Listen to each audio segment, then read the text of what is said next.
Bismillahirrahmanirrahim. Assalamu alaikum everyone. Welcome back in another lecture on Easy Learn. I hope कि आप सब ठीक ठाक होंगे, खैरियत से होंगे। तो चलें जी चलते हैं हम आज के लेक्चर की तरफ। और लेक्चर से पहले अगर मैं थोड़ा सा ओवरव्यू दे दूं तो हम लोग थे एक्सरसाइज 3.2 पे और हमने लास्ट के क्लास में क्वेश्चन नंबर 5 तक कंप्लीट कर लिए थे। मैंने क्वेश्चन नंबर 6 और 7 जो है वो आपको एज अ होमवर्क दिए थे। मैंने आपसे कहा था कि क्वेश्चन नंबर 6 और 7 है वो क्वेश्चन नंबर 4 और 5 की तरह, तो मैंने आपसे कहा था कि आपने प्रैक्टिस करनी है। जिन से तो प्रैक्टिस हो गई है so it is very good. और हमें कमेंट सेक्शन में ज़रूर बताया करें कि किस किस ने प्रैक्टिस की है और वो सक्सेसफुल रहे हैं या नहीं रहे या कहाँ पे प्रॉब्लम आई। चलें जी स्टार्ट करते हैं आज के लेक्चर को। तो इंशाल्लाह हम लोग स्टार्ट करने वाले हैं आज एक्सरसाइज 3.2 के क्वेश्चन नंबर 6 के साथ। तो जिन्होंने कर लिया है वेरी गुड, आप हमारे साथ मैच कर लें कि आइदर जो आपने क्वेश्चन किया है वो ठीक है, और जिनसे अगर नहीं हुआ तो जिस स्टेप पे प्रॉब्लम आई है तो आप जो है वो अपना स्टेप देख लीजिएगा कहाँ पे प्रॉब्लम आई है, सो दैट आपका क्वेश्चन जो है वो कंप्लीट हो सके। तो चलें जी स्टार्ट करते हैं क्वेश्चन नंबर 6 को। If omega varies directly as u cube. अब आप यहाँ से देख सकते हैं कि अभी तक जो हमने क्वेश्चंस किए हैं एक्सरसाइज के, मैं स्पेसिफिकली बात कर रही हूँ एक्सरसाइज की, अपनी एग्जांपल्स की बात नहीं कर रही।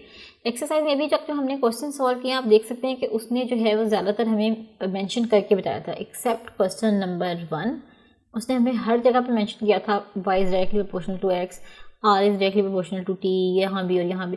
तो अब ये जो क्वेश्चन है इसमें देखिए आप देख सकते हैं कि क्वेश्चन नंबर 1 की तरह उसने क्या किया है, हमें वेरीज डायरेक्टली मतलब कि रिलेशन बना कर नहीं दिया बल्कि बताया है। अगर तो ये आपको पता होना चाहिए यहाँ पे अब कि डायरेक्टली रिलेशन किस होगा तो हमने कैसे लिखना है और इन्वर्सली रिलेशन होगा तो उसे कैसे सॉल्व करना है। तो अब देखिए आप उसने लिखा है यहाँ पर W varies directly as u cube, ठीक है, और फिर W की वैल्यू दी है और U की वैल्यू दी है। तब आपको पता होना चाहिए कि आपने यहाँ से जो है वो क्या फाइंड आउट करना है। इन दोनों वैल्यूज़ की हेल्प से सबसे पहला जो हमारा बेसिक स्टेप है वो ये कि हम जो है यहाँ से k की वैल्यू को सेपरेट कर लेंगे, ठीक है, और फिर आगे क्वेश्चन को स्टार्ट करेंगे। नोटबुक की तरफ मूव करते हैं और क्वेश्चन नंबर 6 से सॉल्व करना स्टार्ट करते हैं। तो क्या था हमारे पास कि W वेरीज डायरेक्टली, सो क्या आएगा W वेरीज डायरेक्टली, ठीक है, किसके साथ वेरी कर रहा था, U क्यूब के साथ। तो ये आ गया हमारा रिलेशन। और हमें जो वैल्यूज़ गिवन थी हम वो भी मेंशन कर लेते हैं। यहाँ पे W की वैल्यू थी 81 और यहाँ पर U की वैल्यू थी हमारे पास 3।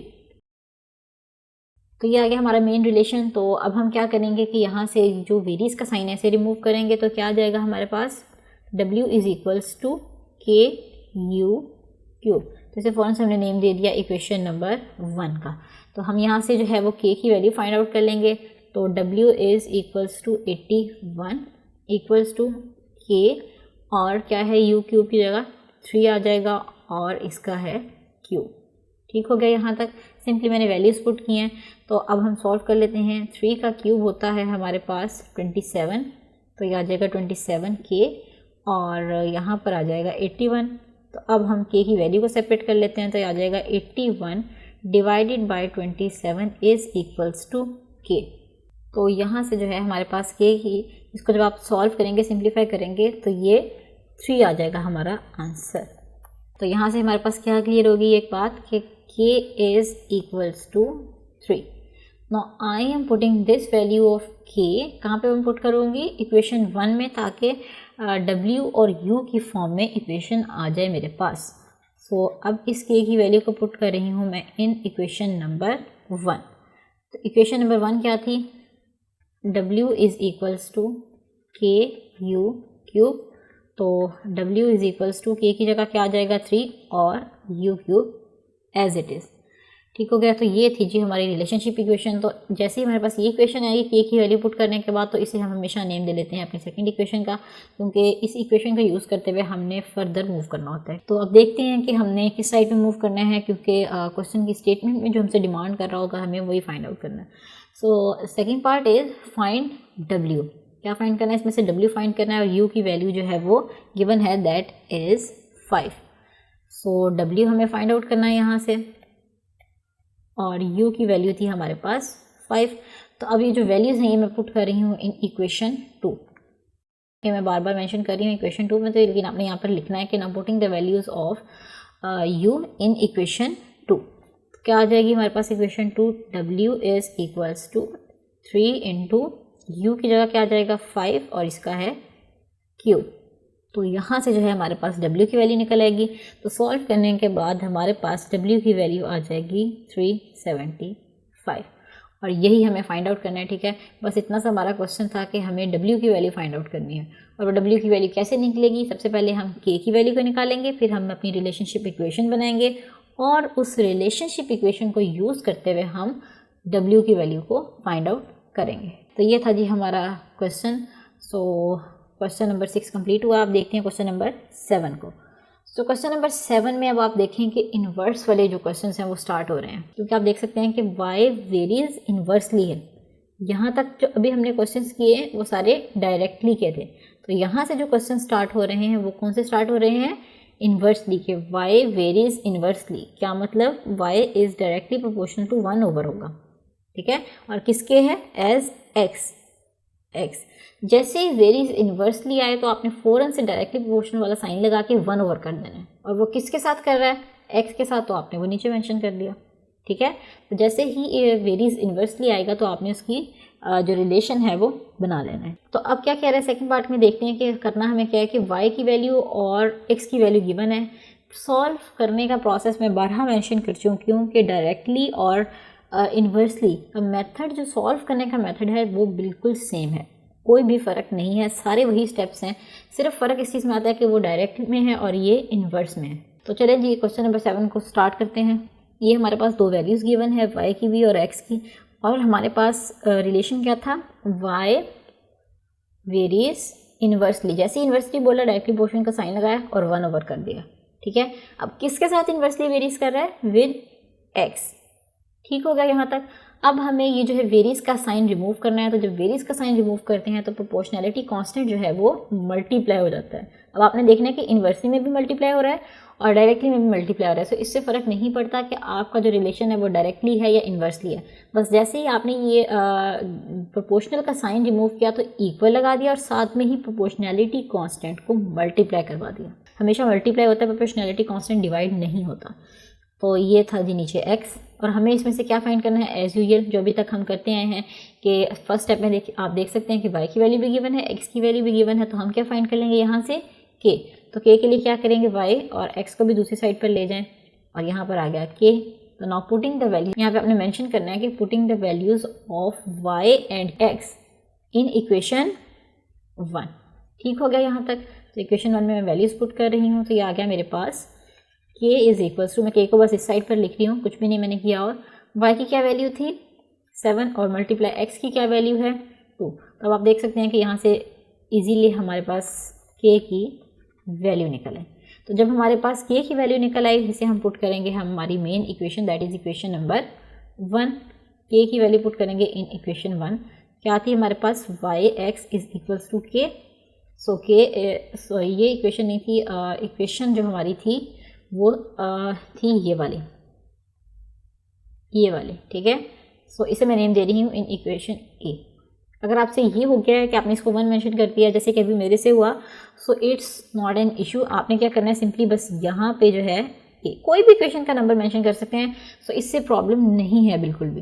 तो अगर आपसे कोई भी इक्वेशन को या क्वेश्चन को सॉल्व करते हैं कोई इक्वेशन का नंबर देना मिस हो जाता है, तो आपने 1 2 3 की नीचे तरतीब लगाई, तो इससे कोई इशू नहीं है, आप उसको कोई भी नेम दे सकते हैं। ठीक है, तो मैंने यहाँ पे फ़ौरन से अपनी उस इक्वेशन, मेन इक्वेशन जैसे कि आपने देखा मैं उसे मिस कर गई थी, तो उसे मैंने फ़ौरन से नेम दे दिया इक्वेशन ए का। तो अब मैं वैल्यूज़ पुट करूँगी इन ए। तो ए वाला इक्वेशन लिख लेते हैं यहाँ पर। तो जो हमारी ए वाली इक्वेशन थी वो आप क्लियरली देख सकते हैं, वो क्या है, y is equals to k over x। तो k की वैल्यू हमने फाइंड आउट कर ली। सो k की वैल्यू थी 14 ओवर क्या आ गया, x। तो ये आ गया 1।